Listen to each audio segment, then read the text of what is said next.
오늘은 욥기 세 번째 시간입니다. 우리가 지난주에는 욥과 욥의 세 친구들이 서로 하는 대화를 살펴보았습니다. 이들의 대화의 핵심은 무엇이었습니까? 인과응보입니다. 친구들은 욥의 고난을 욥의 죄의 대가로 보고 욥을 향하여서 하나님의 그 죄에 대한 징계를 받아들이고 회개하라 이렇게 촉구했습니다. 이에 반해서 욥은 뭐라고 합니까? 나는 하나님께 이렇게 벌을 받을 만한 잘못을 한 일이 없다고 자신의 의로움을 주장하며 이 고난의 부당함을 호소하고 하나님과 변론까지, 하나님과의 재판까지 신청하는 모습을 보여주고 있었습니다. 자, 이렇게 욥과 욥의 친구들의 대화는 평행선을 그리며 가다가 이제 끝이 나고 맙니다. 이때 욥의 네 번째 친구인 엘리후가 등장합니다. 한번 보여주십시오. 자, 오늘 우리는 이 3번을 보게 되어지는데 이 엘리후가 등장해서 32장부터 37장까지 6장에 걸쳐서 엘리후가 말을 하기 시작합니다. 이 엘리후가 어떤 사람인지, 또 어떤 평가를 받는 어떤 사람인지, 그 배경이라든지 엘리후에 대한 어떤 평가도 나오지 않기에 참 수수께끼와 같은 인물이라고 할 수가 있지만 엘리후의 역할은 분명합니다. 엘리후 다음에 누가 말씀을 하시죠? 바로 하나님이 말씀을 하시기 시작합니다. 그러니까 이제부터는 욥이나 욥의 친구들이 아무 말도 하지 않는 거예요. 욥은 마지막에 42장에 가서야 하나님 앞에 고백하는 고백의 말씀을 드릴 뿐이고, 이제 욥도 욥의 친구들도 누구도 나오지 않습니다. 그들은 입을 다물고 있습니다. 지금부터는 누구만 얘기하는 거예요? 엘리후가 6장을 얘기하고 그 다음에 하나님이 4장의 말씀을 주고 있습니다. 그리고 욥기가 끝이 나는 거예요. 그러므로 이 엘리후의 역할은 하나님의 등장을 준비시키는 사람입니다. 준비하는 사람입니다. 하나님이 이제 곧 나타나실 텐데 하나님이 나타나시기 전에 먼저 욥에게 하나님을 맞이할 준비를 하게 하는 역할로서 이 엘리후가 등장을 하고 있다는 것을 보시면 됩니다. 그리고 이 엘리후의 말을 우리가 또 보게 될 텐데, 이 엘리후가 지금까지 3명의 친구들이 얘기했던 것과는 다른 차원의 이야기를 해요. 훨씬 더 하나님에 대해서 바른 지식을 전하여 주고 있긴 하지만 이 엘리후도 여전히 엘리후가 사람입니까? 아니, 하나님입니까? 사람입니까? 당연히 사람이죠, 그렇죠? 어떤 이들은 엘리후를 하나님의 사자, 천사로 보기도 하는데 아닙니다. 분명히 한 인물입니다. 그것은 무엇을 말합니까? 인간으로서의 한계가 있다는 거예요. 그러니까 엘리후의 말은 지금까지 다른 사람들의 이야기보다는 훨씬 더 하나님에 대한 바른 지식을 알려주지만 엘리후의 말에도 뭐가 있습니까? 한계가 있고 부족함이 있다는 것을 우리가 보게 될 거예요. 자, 어찌되었던 이제 엘리후는 등장을 해서 6장에 걸쳐서 말을 하기 시작하는데 그가 어떻게 등장합니까? 2절을 보겠습니다. 32장 2절 3절 읽겠습니다. 시작. 람 종족 부스 사람 바라겔의 아들 엘리후가 화를 내니 그가 욥에게 화를 내면 욥이 하나님보다 자기가 의롭다 하며 또 세 친구에게 화를 내면 그들이 능히 대답하지 못하면서도 욥을 정죄함이라. 이 엘리후는 화를 내고 있어요. 누구에게 화를 냅니까? 욥에게도 화를 내고 욥의 친구들에게도 화를 냅니다. 특별히 여러분, 욥을 향하여서 화를 내는 이유는 무엇입니까? 욥이 하나님보다 자기를 어떻게 한대요? 의롭다고 말하고 있다는 거예요. 욥의 친구들을 향하여서는요, 욥이 이렇게까지 말을 하는데 제대로 말을 대답도 못하면서 정죄만 하고 있는 이것에 대해서 엘리후가 화를 내는 것입니다. 그러면서 12절 보니까 이렇게 얘기를 해요. 내가 자세히 들은즉 당신들 가운데 욥을 꺾어 그의 말에 대답하는 자가 없도다. 지금 친구들이 욥을 꺾지 못한다는 거예요. 그러면서 이 엘리후는 이제부터 말을 하는데 엘리후가 말을 하는 목적은 뭘까요? 그러면 욥을 꺾는 거예요. 뭐라고요? 욥을 꺾는다고요. 욥이 하는 말에 대해서 하나하나 반박해 가면서 욥이 얼마나 잘못 말하고 있는지를 자기가 꺾어 보겠다 그러면서 말을 하기 시작하는 것이지요. 그래서 이렇게까지 얘기를 해요. 18절부터 20절을 보면은 내 속에는 말이 가득하니 내 영이 나를 압박함이라. 보라, 내 배는 봉한 포도주송 같고 터지게 된 새 가죽 부대 같구나. 내가 말을 하여야 시원할 것이라. 내 입을 열어 대답하리라. 지금 하고 싶은 말이 이 안에 가득 찼다는 거예요. 이 이야기는 누구를 향한 이야기일까요? 욥의 친구들일까요? 욥일까요? 욥이요. 지금 엘리후는 욥의 친구들에 대해서는 말하지 않아요. 그리고 오직 욥을 향하여서 하나님 앞에 자기를 의롭다고 말하는 욥을 향하여 이 엘리후가 대답을 하고 있다는 것이죠. 그래서 여러분 여기서 꼭 알아야 될 게 엘리후의 이야기는 먼저 욥이 했던 이야기를 자기 입으로 다시 얘기를 합니다. 네가 이렇게 얘기를 했지, 거기에 대해서 내가 대답할게 그러면서 자기가 대답하는 거예요. 그러니까 엘리후의 말에는 욥이 한 이야기가 있고 그 이야기에 대한 자신의 대답이 다 담겨져 있어요. 이 이야기를 몇 장을 한다고요? 6장에 걸쳐서 이 엘리후가 하게 된다고요. 아시겠죠? 그래서 이 6장의 이야기에서 총 4번의 연설을 엘리후가 하는 것을 볼 수가 있어요. 자, 그러면 첫 번째 연설부터 가보겠습니다. 33장입니다. 자, 이 33장에서 그는 먼저 욥의 불평을 언급하고 있습니다. 욥이 불평했던 건 크게 2가지예요. 첫 번째는 이 말씀입니다. 읽어주세요. 시작.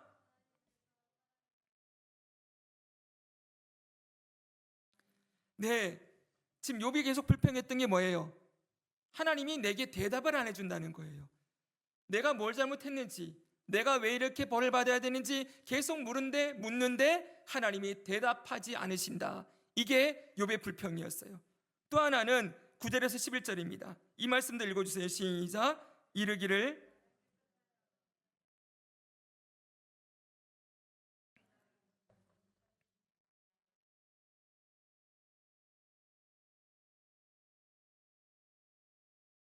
네, 자, 이게 욥의 주장이에요. 내가 잘못도 안 했는데 하나님이 내 잘못을 찾고 나를 원수로 여기고 나를 감시하고 있다. 이에 대해서 엘리후가 당신이 이런 말을 했지, 이제 내가 대답해 줄게 그러면서 하는 말이 이 대답입니다. 14절부터 보면 하나님은 한 번 말씀하시고 다시 말씀하시되 사람은 관심이 없도다. 그 다음 넘겨주세요. 하나님은 엘리후의 대답입니다. 하나님은 한 번 말씀하시고 또 다시 말씀하시고 하나님은 말씀해 주신다는 거예요. 대답을 하신다는 것이지요. 어느 정도까지 대답을 합니까? 15절 보니까 사람이 침상에서 졸며 깊이 잠들 때에나 꿈에나 밤에 환상을 볼 때 그가 사람의 귀를 여시고 경고로서 두렵게 하시니, 하나님은 잠잘 때 꿈으로 환상으로라도 그에게 경고의 말씀을 주신다는 거예요. 근데 사람은 그걸 깨닫지도 못하고 듣지도 못한다는 것이지요. 근데 여기 아주 중요한 이야기가 있습니다. 이렇게 하나님이 경고로서 그에게 말씀하시는 이유를 뭐라고 했어요?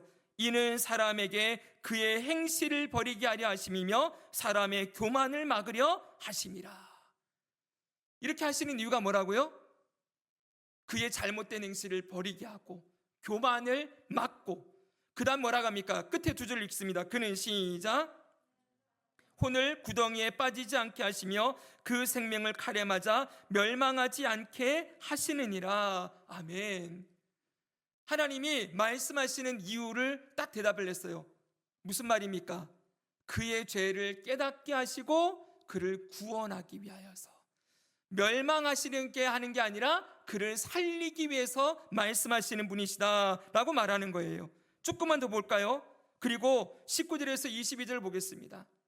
여기 보면 혹은 사람이 병상의 고통과 뼈가 늘 수심의 징계를 받나니 그의 생명은 음식을 싫어하고 쭉 얘기를 합니다. 지금 엘리후도 여기서 보면은 절 보십시오.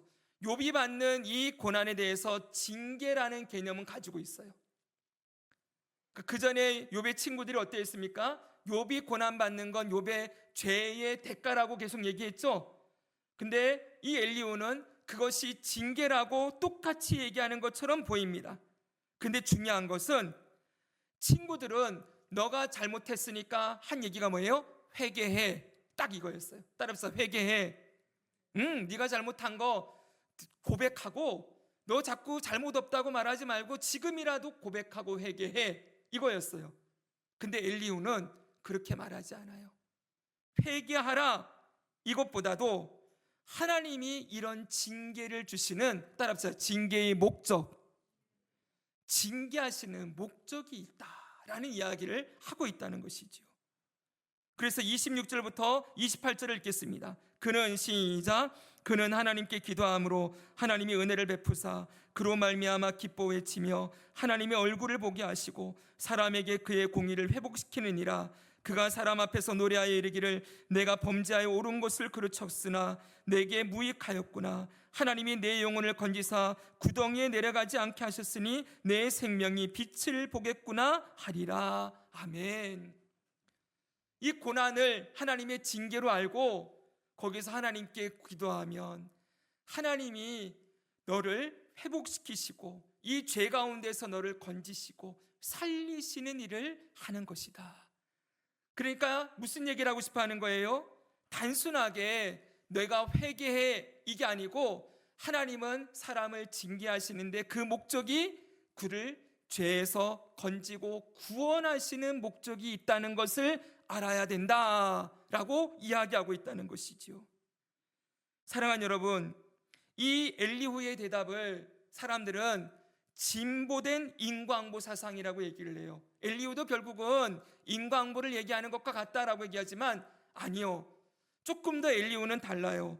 무조건 인과응보를 주장하는 게 아니라 욥에게 무조건 너가 지금 벌받는 건 너의 죄 때문이다 이렇게만 말하고 죄를 회개해라 이것만 요구하는 게 아니라 죄의 결과로 고난을 받을지라도, 잘 들어야 됩니다. 읽습니다. 죄의 결과로 고난을 받을지라도 그 고난을 통해서 하나님은 뭘 하신다는 거예요? 그를 살리시고 구원하시는 일을 하신다. 그러니까 하나님이 이 고난의 목적을 무엇으로 주고 너에게 이 징계를 주었는지를 생각해라 라고 이야기하고 있다는 거예요. 욥은 지금 잘 보십시오. 철저하게 하나님 앞에서 자기만 보고 있어요. 내가 잘했는데요, 내가 잘못한 거 없는데요, 나는 의로운데요, 이것만 주장하고 있었지요. 근데 그의 눈을 하나님에게로 돌려서 하나님 어떤 목적으로 나에게 이런 고난을 주셨습니까? 이렇게 물어본 적이 있습니까? 그냥 왜 내가 고난받아야 돼요? 고난의 이유만을 알려달라고 했어요. 따라서 고난의 이유. 왜 내가 벌받아야 돼요? 왜 나를 이렇게 힘들게 하세요? 왜만 외쳤어요. 근데 하나님이 어떤 목적으로 나를 이렇게 하십니까? 하나님의 목적에 관심을 둬야 된다는 거예요. 하나님의 목적은 뭐라는 거예요? 회복시키시고 살리신다. 따라합시다. 회복과 구원. 하나님이 하시는 일은 언제나 회복과 구원에 있다는 것을 알려주기 위함이라는 것이지요. 여러분, 우리는 이 부분을 좀 깊이 한번 생각해 봐야 됩니다. 어떤 사람이 어려운 일을 당하면은 특별히 기독교인들이 이런 말 많이 해요. 저거 하나님 앞에 뭐 잘못했구만. 하나님 앞에 기도 안 해서 저렇게 지금 어려운 일을 당하는구만. 여러분, 어떤 사람의 잘됨이나 실패나 이런 걸 바라보면서 저 사람은 하나님 앞에 뭔가 잘 섬겼으니까 하나님이 저렇게 많이 주시고, 또 안 되고 있거나 실패하거나 어려움을 당하면 벌받았다, 저거 기도 안 해서 신앙생활 엉망으로 하더니, 이러면서 우리도 많은 경우들의 사람들을 인과응보의 관점으로 평가를 하고 하나님이 그렇게 하신다고 생각하는 게 우리 안에 들어있는 거예요.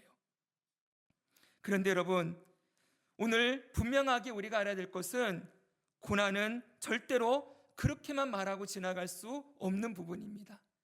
고난의 이유는 다양해요. 늘 말씀드리죠. 고난은 세 가지 방향으로 온다고. 죄에 대한 징계도 있고요, 사탄의 시험도 있고, 하나님의 연단도 있어요. 그러나 결론적으로 보면 그 모든 것이 누구의 주권 아래에 있는 것입니까? 하나님의 주권 아래에서 이루어지는 일이죠. 하나님이 그 모든 걸 주관하고 계십니다. 아멘이시죠? 동의하시죠?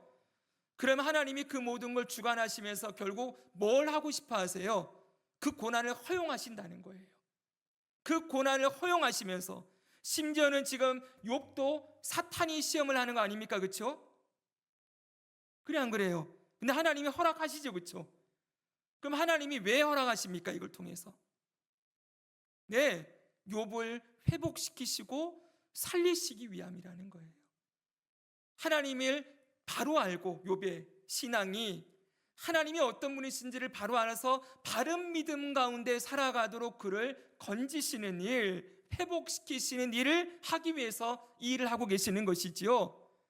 하나님은 하나님의 자녀들을 향한 하나님의 뜻은 언제나 한결같습니다. 뭐예요, 여러분? 우리를 구원하시고 회복시키시고 살리시는 분이시다. 할렐루야. 하나님의 뜻은 항상 거기 있다는 거예요. 예수님에게 날때부터 맹인된 소경이 지나갈 때 제자들이 물었습니다. 지난번에 한번 나누었지요. 요한복음 9장 보십시오. 예수께서 길을 가실 때 날때부터 맹인된 사람을 보신지라. 제자들이 물어 이르되 라삐여, 이 사람이 맹인으로 난 것이 누구의 죄로 인함이니까? 자기니까 그의 부모니까? 같이 읽습니다. 예수께서 시작. 예수께서 대답하시되 이 사람이나 그 부모의 죄로 인한 것이 아니라 그에게 하나님이 하시는 일을 나타내고자 함이라. 이 말씀 없습니까? 네, 제가 넣었는데 빠졌나 봅니다. 여러분, 하나님이 하고자 하시는 일을 나타내시려고 이 날때부터 속여는 사람이 있다는 거예요. 사람들의 질문은 어떻습니까? 이게 그 사람의 죄 때문입니까? 부모 죄 때문입니까? 딱 어떤 사상입니까? 인과응보죠, 그렇죠? 근데 하나님이 하실 일이 있으시다. 뭐라는 거예요? 하나님의 목적이 있다는 거예요. 오늘 엘리후의 대답은 하나님의 목적에 욥의 시선을 두게 하는 그 효과를 발휘하고 있는 것입니다. 이것이 33장의 이야기예요. 그러면 두 번째 연수를 가봅시다. 34장입니다. 이 34장은 보면은 이 엘리후가 속에서 분노하는 것을 느낄 수가 있어요. 자, 왜 분노하냐? 바로 이것 때문이에요. 엘리후가 말하여 이르되, 자, 같이 읽습니다. 시작. 엘리후가 말하여 이르되 지혜 있는 자들아, 내 말을 들으며 지식 있는 자들아, 내게 귀를 기울이라. 입이 음식물의 맛을 분별한 같이 귀가 말을 분별하나니 우리가 정의를 가려내고 무엇이 선한가 우리끼리 알아보자. 지금 이제 욥에게 논쟁을 신청해요. 엘리후가 누구 말이 맞는지 한번 우리 가려볼까? 그러는 거예요. 그러면서 욥이 주장했던 것을 이렇게 소개합니다. 욥의 주장을 소개해요. 5절부터 보면 욥이 말하기를, 잘 보십시오. 내가 의로우나 하나님이 내 의를 부인하셨고, 나는 의로운데 하나님이 내 의를 부인했대요. 내가 정당함에도 거짓말쟁이라 하였고 나는 허물이 없으나 화살로 상처를 입었노라 하니. 이게 누구 이야기예요? 욥이 했던 이야기예요. 그러면서 그 다음 보세요. 이건 이제 엘리후의 이야기입니다. 이는 어떤 사람이 욥과 같으랴. 욥이 비방하기를 물마시듯 하며 악한 일을 하는 자들과 한패가 되어 악인과 함께 다니면서 이르기를 사람이 하나님을 기뻐하나 무익하다 하는도다. 욥이 지금 누구를 비방했다는 거예요? 하나님을 비방했다는 거예요. 그리고 끝에 말이 재밌어요. 사람이 하나님을 기뻐하나 무익하도다. 하나님 기뻐하고 열심히 잘 섬겨도 아무 쓸데없어. 그거 아무 소용없어. 이렇게 말했다는 거예요. 악인들처럼. 그래서 여기에 대해서 이 엘리후가 막 분노를 하기 시작해요. 그러면서 엘리후의 대답이 이렇게 말을 하는 걸 볼 수 있습니다. 그러므로 같이 한번 읽습니다. 시작. 그러므로 너희 총명한 자들아, 내 말을 들으라. 하나님은 악을 행하지 아니하시며 전능자는 결코 불의를 행하지 아니하시고 사람의 행위를 따라 갚으사 각각 그의 행위대로 받게 하시나니 진실로 하나님은 악을 행하지 아니하시며 전능자는 공의를 굽히지 아니하시느니라. 아멘. 지금 무슨 말이에요? 하나님은 정의로운 분이셔. 하나님은 공의로운 분이셔. 하나님은 절대로 없던 것을 있다고 말하면서 욥이 하나님을 거짓말장이라 그랬잖아요. 나는 잘못한 거 없는데 나를 치니까 하나님 거짓말장이라 했는데 하나님은 그런 분이 아니셔. 그러면서 하나님이 얼마나 정의롭고 공의로운지. 핵심은 어디에 있어요? 사람의 행위를 따라 갚으시고 그의 행위대로 받게 하신다. 지금 여기서는 여러분 잘 보십시오. 엘리후가 앞에는 고난에는 하나님의 목적이 있다라고 말을 하면서 하나님을 잘 설명해 줬는데 이 34장에서는 인과응보를 얘기하는 것과 똑같이 얘기를 해요. 하나님은 행한 대로 갚으시는 분이셔. 이러면서 이 욥을 정죄하고 책망하는 말을 하고 있음을 보게 되어집니다. 왜 이렇게 얘기하냐? 지금 이 욥이 하는 말이 너무 거친 거예요. 하나님을 향하여서 하지 못할 말을 하고 있다고 생각하니까 분노해서 그가 이렇게 말을 하는 것이요. 그러면서 여러분 그 뒤는 18절부터 보면은 하나님의 어떤 분이신지를 쭉 말씀을 해요. 그는 왕에게라도 무용지물이라 하지 않으시며 지도자에게라도 악하다 아니하시며, 그러니까 높은 자나 낮은 자나 다 정의롭게 대하시는 분이라고 말씀하고 있는 것이지요. 그리고 이제 욥을 이렇게 비판하고 정죄합니다. 35절에서 37절입니다. 이 말씀을 같이 읽겠습니다. 그 다음 말씀 보여주세요. 욥이 시작. 욥이 무식하게 말하니 그의 말이 지혜롭지 못하도다 하리라. 나는 욥이 끝까지 시험 받기를 원하노니 이는 그 대답이 악인과 같음이라. 그가 그의 죄에 반역을 다하며 우리와 어울려 손뼉을 치며 하나님을 거역하는 말을 많이 하는구나. 저 욥이 끝까지 시험 받았으면 좋겠다. 그러니까 이 욥의 이 뭐예요? 무지함과 하나님을 향한 이 오만함을 막 책망하고 있는 것이죠. 여기에 엘리후의 마음이 조금 느껴지십니까? 대충 무슨 얘기인지 아시겠죠? 그리고 이제 35장을 넘어갑니다. 여기서 다시 엘리후는 욥이 했던 불평을 다루고 있습니다. 욥이 했던 말이 이거예요. 2절 3절. 그대는 이것을 합당하게 여기느냐? 그대는 그대의 의가 하나님께로부터 왔다는 말이냐? 그대는 그것이 내게 무슨 소용이 있으며 범죄하지 않는 것이 내게 무슨 유익이 있겠느냐고 묻지만은, 무슨 말입니까? 욥이 내가 범죄하지 않고 깨끗하게 살아온 게 아무런 유익이 없다. 나는 이렇게 살면 하나님이 나에게 복을 주시고 당연히 하나님이 나에게 복을 주시고 살아야 되는데 이런 벌이 온 것을 보니 내가 하나님께 열심히 행한 게 아무 소용이 없다라고 말하고 있구나. 지금 이 얘기를 하고 있는 거예요. 여기에 욥의 어떤 마음이 보여요? 보여주세요. 욥도 하나님에 대해서 어떤 인식을 가지고 있습니까? 인과응보로 가지고 있어요. 내가 이만큼 했으면 잘해줘야죠. 이런 마음이 있다는 거예요. 자, 이것에 대해서 여러분 엘리후는 이렇게 대답을 합니다. 5절에서 7절입니다. 그대는 하늘을 우러러보라. 그대보다 높이 뜬 구름을 바라보라. 그대가 범죄한들 하나님께 무슨 영향이 있겠으며 그대의 악행이 가득한들 하나님께 무슨 상관이 있겠으며 그대가 의로운들 하나님께 무엇을 드리겠으며 그가 그대의 손에서 무엇을 받으시겠느냐. 자, 이 말이 무슨 말 같습니까? 조금만 더 힘을 내보십시오. 무슨 말 같습니까? 한마디로 하나님은 사람의 어떤 행동에도 영향을 받는 분이 아니시다, 이 얘기죠. 그렇죠? 하나님은 너무 높으셔서 네가 뭘 한들, 사람이 무엇을 한들 그것에 영향을 받는 분이 아니다. 우리의 어떤 행동도 하나님께 영향을 미치지 못한다라고 말을 하고 있는 거예요. 여러분, 이 말이 맞습니까? 틀립니까? 예? 맞아요? 틀려요? 일면 맞고 일면은 틀립니다. 여러분, 분명한 것은 우리가 뭔가 행동하는 대로 하나님께 영향이 다 미쳐지는 거 아니지요?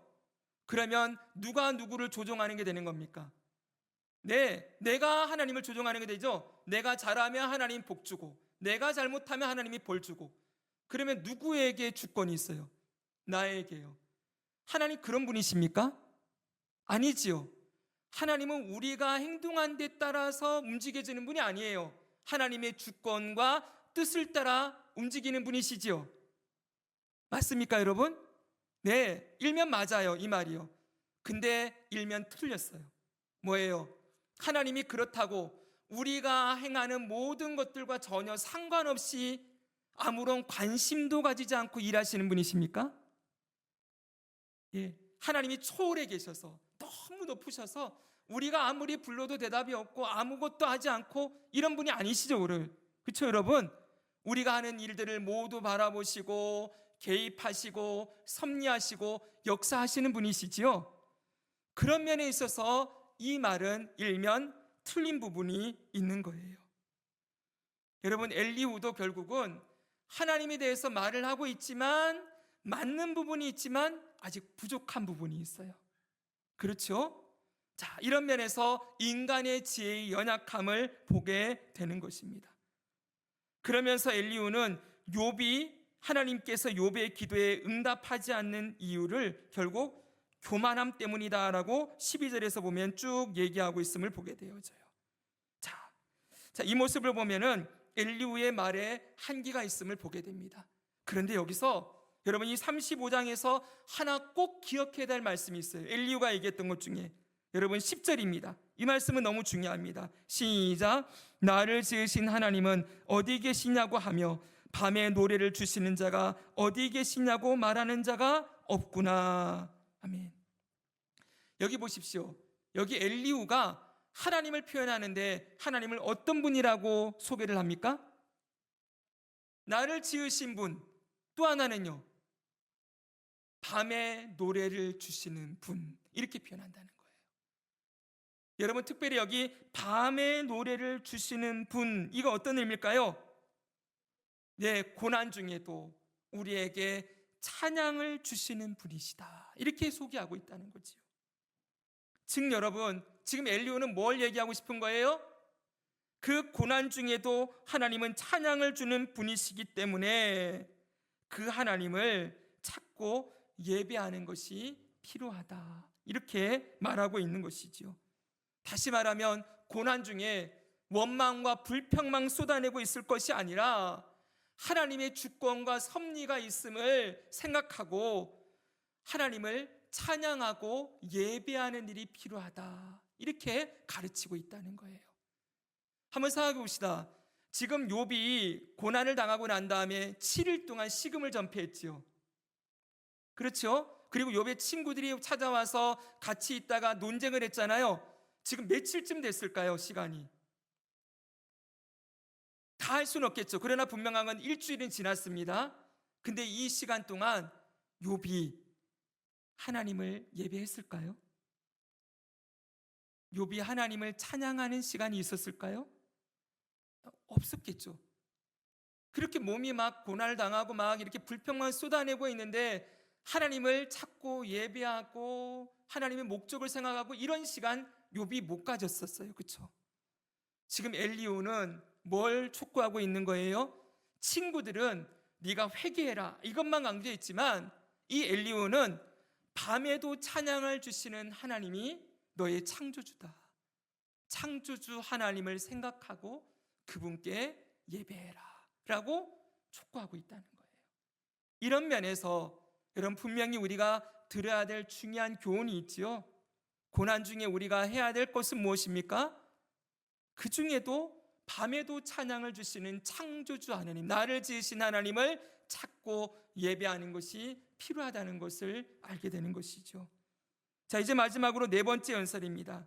엘리후가 다시 이전의 모습으로 돌아와요. 36, 37장에 보면은 하나님에 대해서 이렇게 소개를 하고 있습니다. 우리 이 말씀을 쭉 읽겠습니다. 하나님은 시작. 하나님은 능하시나 아무도 멸시하지 아니하시며 그의 지혜가 무궁하사 악인을 살려두지 아니하시며 고난받는 자에게 공의를 베푸시며 그의 눈을 의인에게서 떼지 아니하시고 그를 왕들과 함께 왕자에 앉히사 영원토록 존귀하게 하시며 혹시 그들이 족쇄에 매이거나 환난의 줄에 얽혔으면 그들의 소행과 악행과 자신들의 교만한 행위를 알게 하시고 그들의 귀를 열어 교훈을 듣게 하시며 명하여 죄악에서 돌이키게 하시나니. 보십시오. 지금 무슨 얘기 하세요? 만약 죄인들이 죄를 지었으면 어떻게 하신다고요? 자신들의 교만한 행위를 알게 하시고 그들의 귀를 열어 뭘 듣게 하세요? 교훈을 듣게 하시고 명하여 죄악에서 어떻게 하신다고요? 돌이키게 하시나니. 하나님은 어떤 분이라는 거예요? 무조건 죄인을 심판하고 벌하는 분이 아니라 그를 깨닫게 하시고 말씀해 주시고 돌이키게 하시는 분이시다. 하나님 어떤 분이에요? 구원하고 회복하고 살리는 분이라는 것을 선포하고 있는 것이지요. 자, 그렇죠 여러분. 그리고 15절을 보겠습니다. 15절도 읽습니다. 시작. 하나님은 공고한 자를 그 공고에서 구원하시며 학대당할 즈음에 그의 귀를 여시나니. 여기도 뭐가 나와요? 구원하신다. 그의 귀를 열어주신다. 엘리후는 하나님이 단순히 심판하시는 분을 뛰어넘어서 고난을 통해서도 구원하시는 분이라는 걸 말하고 있습니다. 하나님의 손길이 아무리 아프고 고통스러워도 결국 하나님은 뭘 한다는 거예요? 치유와 회복의 하나님이시라는 거지요. 여기까지 말한 엘리후는 이제 욥으로 하여금 하나님을 만날 준비를 하게 합니다. 이제 거의 끝났습니다. 하나님의 등장을 준비시키는 거지요. 자, 22절부터 보겠습니다. 하나님은 시작. 하나님은 그의 권능으로 높이 계시나니 누가 그같이 교훈을 베풀겠느냐?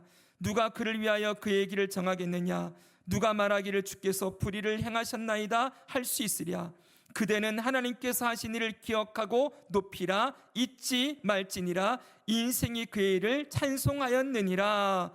그의 일을 모든 사람이 우러러 보나니 먼 데서도 보느니라. 하나님은 높으시니 우리가 그를 알 수 없고 그의 수를 헤아릴 수 없느니라. 아멘. 무슨 얘기입니까? 하나님의 주권과 통치를 얘기하고 뭐라고 얘기해요? 그대는 하나님께서 하신 일을 어떻게 하라고요? 기억하고 높여라. 하나님이 어떤 분이신지를 알고 그분을 높이라는 거예요. 잊지 말아라. 인생이 그의 일을 찬송하였느니라. 욥을 향하여서 하나님을 인정하고 하나님께 예배하고 하나님을 찾았던 그 시간을 다시 회복하라고, 하나님 앞에 하나님을 만날 준비를 하면서 하나님 앞에 서라고 얘기하고 있는 것이지요. 그리고 37장 2절부터 5절 읽고 여러분 거의 끝나갑니다. 하나님의 음성 읽습니다. 시작. 하나님의 음성 곧 그의 입에서 나오는 소리를 똑똑히 들으라. 그 소리를 천하에 펼치시며 번갯불을 땅끝까지 이르게 하시고 그 후에 음성을 발하시며 그의 위엄찬 소리로 천둥을 치시며 그 음성이 들릴 때 번개를 멈추게 아니하시느니라. 하나님은 놀라운 음성을 내시며 우리가 헤아릴 수 없는 큰 일을 행하시느니라. 아멘. 그 전능하시고 위대하신 하나님이 이제 나타나실 것을 미리 선포하는 그 이야기를 함으로써 엘리후는 이제 퇴장을 합니다. 이제 뒤에 끝에 결론이 나오지요. 자, 그러면 여러분 봅시다. 이제 엘리후의 이야기를 한번 정리해 봅시다. 엘리후는 욥과 욥의 친구들의 하나님에 대한 잘못된 인식을 바로잡고 있어요. 지금까지 욥과 욥의 친구들은 하나님을 어떤 분으로 봤다고요? 인과응보의 하나님으로 봤지요. 모든 일을 원인과 결과로 보는 사고방식으로 모든 걸 해석하려고 하는 거예요. 그런데 이 엘리후는 뭘 얘기합니까? 원인을 찾는 것은 아무런 소용이 없다는 거예요. 여러분, 이들이 욥이나 욥의 친구들이나 욥이 당한 고난의 원인을 찾으려고 계속 논쟁했죠. 답이 있습니까? 없습니까? 이들의 논쟁에 답이 없잖아요, 여러분. 이 엘리후는 그건 하나님의 주권이 있으니 뭘 하라는 거예요? 위를 올려다보면서 외에 집중할 것이 아니라 하나님의 목적이 무엇인가를 생각해라. 하나님을 보게 하는 거예요. 원인을 찾으면 자꾸 뒤를 보는 거잖아요. 뭐 때문에 내가 뭘 잘못했지, 뭐가 문제지, 이렇게 되잖아요, 그렇죠? 근데 그게 아니고 하나님이 어떤 목적을 가지고 이 일을 허용하시는가? 하나님을 바라보는 시간을 가져야 된다고 가르치고 있는 것이지요. 그리고 엘리후는 그 하나님이 어떤 분이라는 걸 얘기하고 있어요? 따라합시다. 구원하시고 회복하시고 살리시는 분이시다. 네, 구원의 하나님이시다. 어떤 경우라도 그 고난의 원인을 다 이해하거나 해석할 수 없지만 하나님이 하시는 일은 딱 분명하다는 거예요. 살리시는 일을 하기 위함이다. 이것을 강조하고 있는 것이지요. 그러면서 이 엘리후는 어떻게 하기를 원합니까? 욥을 향하여서 하나님을 향하여 하나님을 찾고 하나님을 찬송하고 밤중에도 노래를 주시는 하나님 앞에 서라라고 하나님의 등장하심 앞에 욥을 세우는 이 일을 하고 있는 것이지요. 그런데 반면에 이 엘리후도 인간의 한계가 있죠, 여러분. 인간의 연약함이 있어요. 그가 고난의 목적이나 하나님의 주권에 대해 이야기하지만 그도 하나님에 대해서 말하는 것이 한계와 부족함이 있습니다. 그래서 여러분, 인간의 지혜는 완전하지 않다는 걸 우리가 분명하게 알게 돼요. 그래서 저를 보십시오. 이 엘리후의 이야기는 액면 그대로 다 들으면 안 됩니다. 거기서 우리가 취할 것이 있고 버려야 될 게 있죠. 근데 이제부터 누가 등장합니까? 하나님이 등장하시죠. 이 하나님의 말씀은 토시 하나, 여러분 점 하나까지 다 완전하신 말씀이지요. 그러므로 욥기의 가장 중요한 결론이 어디 나온다는 거예요? 다음 주 보게 되는 38장부터 나오는 하나님의 말씀. 이 말씀이 이 욥기 전체에 하나님이 하고 싶어하는 이야기가 다 들어있다는 것을 보고 그 말씀을 진리로 우리가 배울 필요가 있는 것입니다. 자, 이제 여러분, 이 엘리후는 이제 이 결론을 이렇게 내리고 있습니다. 자기 말의 결론입니다. 37장 23절 24절 이 말씀 읽고 정리합니다. 전능자를 시작. 전능자를 우리가 찾을 수 없나니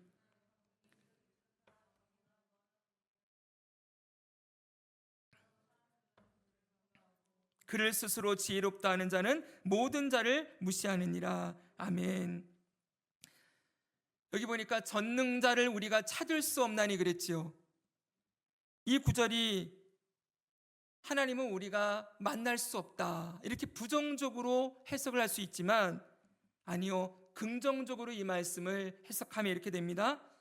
전능자를 찾을 수 없다는 말은 전능자를 측량할 수 없다는 것입니다. 따라합시다. 측량할 수 없다. 하나님이 하시는 일을 우리는 다 알 수 없다라는 말을 하고 싶은 거예요. 그러나 분명하게 아는 건 있죠. 하나님은 공의로우시고 구원하시고 살리고 회복하는 분이시다. 이건 분명히 알지요. 그러므로 뭘 해야 되는 거예요? 사람들은 그를 뭐 하고요? 경외하고. 이게 핵심입니다. 이 엘리후는 우리가 할 일은 하나님을 경외하는 것이다. 이 말을 하고 싶어 하는 거죠. 엘리후의 말의 모든 결론이 뭐예요? 하나님을 경외하라. 불평과 원망의 말을 그치고 하나님 앞에 왜요 이렇게 말하는 걸 그치고 하나님 앞에 서서 하나님의 구원하심을 보며 그를 예배하고 경외해라. 지금 이 말을 하고 싶어 하는 거예요. 사실 여러분, 욥기 1장에 욥의 이 시험이 사단의 말로 시작되었지요. 그때 사단이 뭐라고 했습니까? 보여주세요. 사탄이 여호와께 대답하여 이르되 욥이 어찌 까닭없이 하나님을 경외하리까? 여기 무슨 말이 나왔어요? 경외라는 말이 나왔죠, 그렇죠? 자, 욥이 하나님을 사탄이 얘기하는 그 경외하는 까닭은 뭐예요? 하나님이 복 주셨기 때문에 잘 경외한다는 거예요. 근데 이 경외는 바른 경외입니까? 틀린 경외입니까? 이건 틀린 거예요. 사단이 말하는 경외는 잘못된 경외예요. 하나님이 나한테 잘해주니까 내가 잘 섬기고 못해주면 원망하고, 이거는 하나님 경외하는 겁니까? 아닙니까? 아니지요. 지금 사탄은 하나님을 경외하는 걸 아주 저급한 수준으로 끌어내려놓고 얘기하고 있는 거예요. 자, 이건 사탄의 말은 바른 경외를 얘기하는 게 아니에요. 우리의 경외는 어떠한 경외가 되어야 됩니까? 하나님을 바르게 알고 하나님의 목적과 하나님의 선하심과 주권을 인정하면서 나오는 경외이지요. 이렇게 된 경외가 바르게 세워질 때만이 고난 중에도 흔들리지 않을 수가 있는 것입니다. 아멘이시죠? 우리는 욥기를 시작할 때 욥기의 주제가 두 개라고 말씀드렸어요. 보여주세요. 하나님은 어떤 분이신가? 우리가 믿는. 두 번째는 우리 삶에 다가오는 고난을 우리는 어떻게 반응해야 되는가? 여러분, 우리가 아는 하나님은, 믿는 하나님 어떤 분이에요? 인과응보의 하나님이 아니라 어떤 분이에요? 구원하시고 살리시고 회복하시는 분이시다. 할렐루야. 우리 삶에 다가오는 고난 앞에 그러면 우리는 어떻게 반응해야 됩니까? 그 하나님을 신뢰하고 그 하나님께 예배하고 하나님을 찾으며 경외함으로 서 있어야 된다는 것을 가르치고 있는 것이지요. 사랑하는 여러분, 하나님은 우리의 창조주요, 밤중에도 우리에게 찬양을 주시는 분이심을 잊지 맙시다. 모든 상황 속에서 때로는 고난의 이유가 다 설명이 안 되고 이해가 안 되어도 나를 아시고 나를 지으시고 나를 구원하시고 살리시는 하나님을 기뻐하며 하나님의 하나님 되심을 인정하고 경외함으로 예배하는 것이 고난 중에 우리가 가져야 될 마땅한 태도임을 기억하고 이 믿음의 모습으로 살아가기를 주님의 이름으로 축복합니다.